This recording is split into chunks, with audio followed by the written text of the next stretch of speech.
Fijn dat je allemaal weer kijkt naar het knipuitje van Renske. Ja, je kunt gek zijn op beesten, ik hoor er ook van, maar het kan ook dik te wiet gaan uur. Ja, gek op beesten, luistert.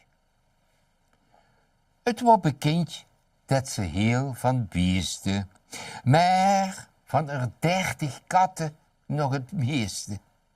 'S Morgens vroeg moest ze al op tijd beginnen. Met het voeren van 8 geiten en 10 henden. Je zou denken, hij ze dan geen hond? Ja, daar liepen er ook 12 van rond.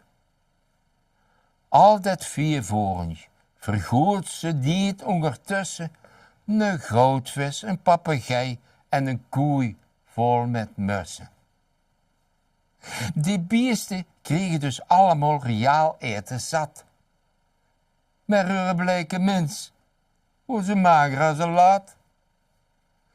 Dat bandje wordt muug en pikt dit niet meer.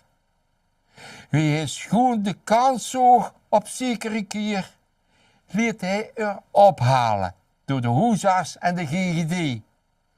Wie ze de wc eentje moet voeren op een wc.